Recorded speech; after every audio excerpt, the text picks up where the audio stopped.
사실 그동안 되냐 마냐 막 여러 논란이 있었잖아요. 네. 그리고 내부에서 뭐 이기인 의원 같은 경우에도 긴 글을 통해서 나도 원래 그 자강파였다 이런 이제 자기 고백 같은 글을 이제 올려놓기도 했던데 그 결국에는 기호 3번이 중요했던 겁니까? 기호 3번도 중요하긴 하지만요. 네. 그건 언젠가는 될 거라는 생각을 갖고 저희가 거기에 큰 비중을 두지는 않았습니다. 그런데 지금 봤을 때는 결국에는 저도 이런 생각을 합니다. 저도 정치라는 데 있어가지고 네. 결국 국민의힘이라는 정당이 한 최소 30% 정도 되는 국민의 지향성을 당에서 담아내고 네. 그리고 민주당도 그 정도를 담아내고 그럼 개혁신당도 그들과 당당히 겨루기 위해서는 네. 이념의 스펙트럼은 조금 더 넓어질 수 있겠다라는 생각을 했어요. 그렇기 때문에 저희가 바른정당도 해보고 새로운 보수당도 해보고 네. 이념에 있어가지고 굉장히 단일성과 순결성이 높은 집단으로 이제 가보는 경험도 해봤지만은 네. 사실 계속 그 짜그라드는 모습은 피할 수가 없었습니다. 자꾸 쪼그라드는. 그게 뭐냐면은 자꾸 짠물이라고 하죠. 이제 이념적 순수성이 강해질수록 결국 다른 사람들은 접근하기 어려운 상황이 돼버린다 이런 것들. 네. 그래서 제가 이번에 개혁신당을 하면서 정말 우리의 당원과 지지자들께 감사하는 거는 거의 6만 명 가까운 인원이 누구 한 사람 조직 동원이나 이런 거 없이도 네. 자발적으로 모여주셔서 진짜 돈 안 드는 창당 그리고 투명한 창당을 할 수 있게 해주셨고 네. 정말 감사하고 그분들이 또 이준석을 많이 아껴주고 사랑해왔던 걸 감사드리고 네. 이것을 넘어서서 이것이 50만 명, 60만 명, 100만 명이 될 때까지 우리가 확장하는 과정이 있어야 우리가 주류 정치 세력이 될 거다라는 생각을 좀 하게 되더라고요. 근데 이거 제 개인적인 욕심이라기보다는 계속 이걸 제가 말로 풀어내지 못해서 그랬는데 네. 제가 오늘은 제가 이 방송 끝나고 이메일로 아마 당원들께 다 제 생각을 보내드리려고 합니다. 그런데 우리가 지금까지 보수 정당 내에서 보수주의와 자유주의가 결합된 보수 정당 내에서 우리를 개혁 보수라고 지칭했던 네. 그런 역사가 있는데 사실 개혁 보수는 우리가 보수 덩어리 내에 있으니까 보수라는 이름 붙여서 우리는 사실 자유주의자에 가까운 세력들이 아니었나 이런 생각을 합니다. 그래서 이 자유주의의 세력에 해당하는 그런 사람들은 좀 더 큰 틀에서 모일 수 있어야겠다. 예를 들어 진중권 교수 이런 분들 보면 완전히 진중권 교수 제가 그냥 반익살스럽게 농담들 표면 나이든 진보 리버럴이거든요. 네. 예. 네. 그러니까 나이든을 제가 넣은 이유는 뭐냐면은 다소 저와 세상을 이해하는 관점 자체는 시대적 차이가 있지만은 네. 자유주의자라는 측면에서는 저와 비슷하고 네. 다만 내가 선호하는 해법에 대해서는 저는 보수고 진중권 교수는 진보다. 네. 이 정도 차이 저는 그 대화가 즐거워요 얘기해 보면은. 예. 뭐 이분하고도 같은 정당 할 수 있겠네요. 그러니까 제가 그래서 네. 보면 뭐냐면은 이건 사실 근데 굉장히 좀 매니악한 정치 문화가 될 수 있는 건데요. 네. 자유주의자의 가장 큰 특징이 뭐냐면은 이런 거예요. 예를 들어 그 보수주의자와 자유주의 차이를 제가 설명하려면은요. 네. 이렇게 되는 겁니다. 자유주의자는 이렇게 해요. 예를 들어 동성혼이나 낙태에 관련된 문제가 나왔을 때 네. 나는 동성혼이나 낙태에 대한 이야기도 할 수 있어야 된다. 봐. 이게 이제 자유주의자 입장이에요. 네. 그러면 보수주의자가 보통 어떻게 나오냐면은 너 그러면 동성혼이랑 낙태에 찬성하는 거야? 이렇게 나와요. 지지하는 거야? 이렇게 네. 나와요. 근데 그게 관점이 다른 거거든요.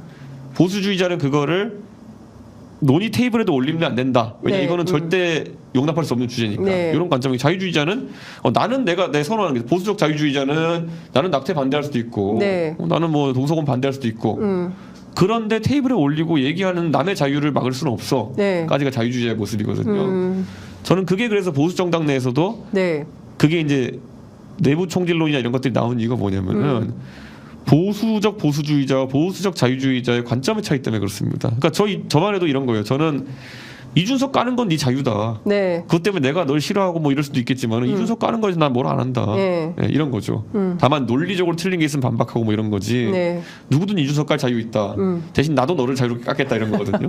네. 아니 그러니까 익명 뒤에 숨지 말고 자유롭게 토론하자. 뭐 이런 주의인 거잖아요. 그게 이제 사실 자유주의자들이 갖고 있는 이상적인. 그러니까 진중권 교수도 욕 먹더라도 가가지고 심영래 D와 건에 관련해서 얘기하고 뭐 황우석 박사에 대해서 얘기하고 다 하잖아요, 할 거. 네. 그러니까 그게 사실 젊은 진보 진중권의 옛날 모습이었고 요즘 좀 나이 든 진보 진중권의 모습은 다르긴 한데 네. 제가 이렇게 얘기된 게 뭐냐면 리버럴에 해당하는 사람들 또는 그런 자유주의를 숭상하는 사람들 입장에서는 진중권과 나의 생각이 다르다가 아주 큰 문제가 되지는 않습니다.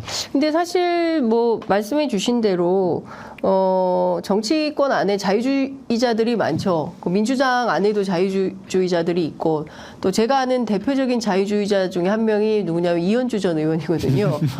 이현주 전 의원이 원래 개혁신당에 합류하려고 했던 거 아닙니까? 그러니까 자유에 있어서 자유를 많이 이야기하시는 것과 자유주의자는 좀 다르긴 합니다. 제가 이현주 의원에 대한 얘기 절대 아니고요.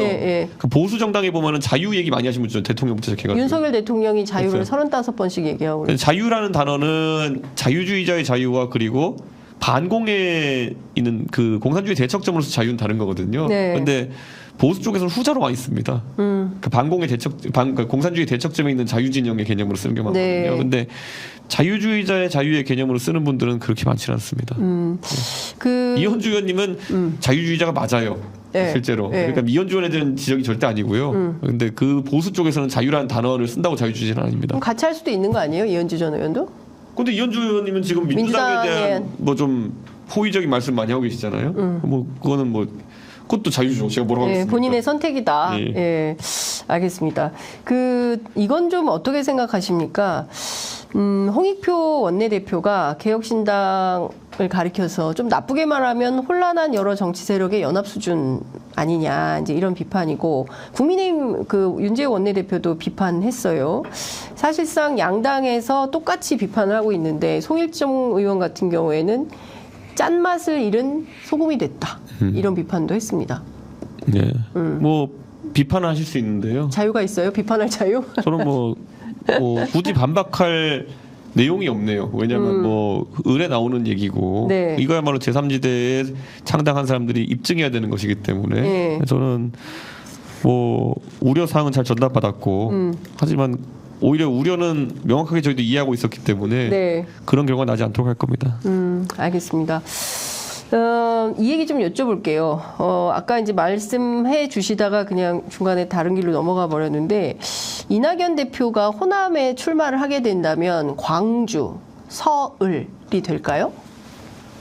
양양자 의원님의 이제 원 지역구가 광주, 서울이기 때문에 뭐 네. 그런 이야기가 조금 나오는 걸로 알고 있습니다. 네. 하지만 뭐 제가 구체적으로 그 지역구를 지목해서 뭐 듣거나 한 건 없습니다. 논의된 바도 없고요. 네, 예. 그 출마는 하는 겁니까? 그러니까 제가 다양한 경로로 취재해 보면 아직 결정된 바가 없다. 실제로 아직 결정된 바가 없는 것 같습니다. 정말요? 근데 네. 뭐 이낙연 대표와 제가 그 얘기 나누진 않았지만은 네.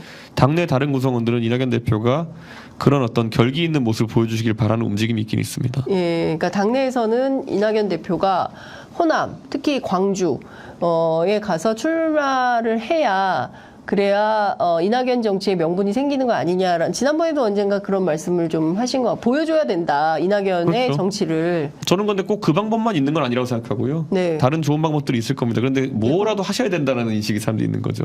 그러니까 이낙연 대표가 지금 할 수 있는 선거에서 할 수 있는 것은 어떤 방식이 있을까요? 예를 들어서 출마하는 거 말고. 그러니까 출마하는 게 우선 가장 좋은 적극적인 참여 방식이고요. 네. 출마를 했을 때 꼭 광주만 답이냐라고 하는 것에 대해서는 저는 약간 의구심이 있긴 합니다. 광주가 꼭 답이냐? 그러면 다른 지역 서울 수도권? 제가 그때 뭐 계양도 아이디어 차원에서 한번 얘기해봤지만요. 저는 그 아이디어는 다양할 수 있다고 봅니다. 근데 제가 이런 걸 뭐 자꾸 아이디어 열거해 놓으면은 또 그러라는 거냐 이러면서 또 이낙연 대표 지지층에서는 또 불편하게 생각할 수 있으니 네. 제가 그거는 따로 언급하진 않겠습니다. 근데 선택지는 다양합니다. 근데 지역구 출마가 가장 베스트다 이렇게 보시는 거죠. 지역이 어디가 됐든. 그렇다고 봅니다. 어쨌든 대통령 후보를 지내시는 분이고 네. 총리까지 지내신 분이기 때문에 네. 명분 없는 도전이라는 것은 이제 그분이 나이가 이제 네. 70대가 넘으셨는데 예. 사실 대선까지는 마지막 기회 하나 정도를 보고 있다라는 생각이거든요. 네. 그럼 굉장히 명분이 중요한 도전이 될 것이다 저는 생각합니다. 근데 저희가 이제 뭐 어제 개항을 또 가보고 뭐 네. 광주 민심 또 얘기를 좀 들어보면 녹록지 않을 것이다. 아니, 뭐 박지원 전 원장은 네. 그 광주 출마하면 뭘로 맞이다 이런 얘기를 했어요. 저라고 뭐 예를 들어 제가 지금 대구 출마하거나 아니면 어디 보수 강세 지역에 출마하면은 네. 좀 들을 소리가 많지 않을까요? 근데 제가 말씀드린 거는 그걸 어떻게 응대하고 정면 돌파하느냐가 개혁신당의 컨셉이 될 수 있는 거거든요. 정면 돌파. 예, 예. 뭐 예전에 김부겸 총리님은 뭐 저랑 비교할 수도 없을 만큼 이제 훌륭한 분이지만은 네. 대구 도전하실 때 보면 뭐 유세차 위에서 막 어른들 와가지고 유세차에 삿대질하고 난리 났었어요. 네, 근데 욕하고 막 그랬어요. 그거 뚫어내고 김부겸 총리의 진정성 있는 호소나 이런 것들이 먹혀가지고 결국 선거 결과가 좋았던 것이거든요. 네. 근데 저는 그런 부분 누군가는 도전해야 된다 생각합니다. 유세차 위에서 김부겸 전 총리 싸우기도 하고. 예, 예. 그 영상 유명해졌죠. 예, 이렇게 그런 말 그만하시라고 얘기도 하고 예. 막 그렇게 했었죠. 근데 그런 식의 어떤 명분 있는 도전이 뒷받침돼야 이낙연 정치가 성공할 수 있다. 이렇게 전망을 하시는 거죠. 좀 그렇다 보고요. 이 대표는 그럼 대구로 가는 겁니까? 대구가 저한테 명분이 있을 수도 있고 네. 아니 뭐 상계동이 명분이 있을 수도 있고요. 네. 여러 가지는 명분은 있을 수 있습니다. 네. 그래서 저희가 대신 전략적인 판단을 할 겁니다. 마지막에. 마지막에 예. 전략적인 판단을 할 것이다. 대구 가능성이 더 높은가요? 솔직히 진짜 모르겠습니다. 제가 원래 제 이준석의 상계동 선거라는 건 지금까지 항상 네. 120일 딱 전이면은 네. 잠바 입고 나가가지고 계속 인사하고 돌아다니고 다른 거 안 하거든요. 근데 이번에는 뭔가 그거 안 하고 있는 게 제가 참 생소하기도 합니다. 지금 이미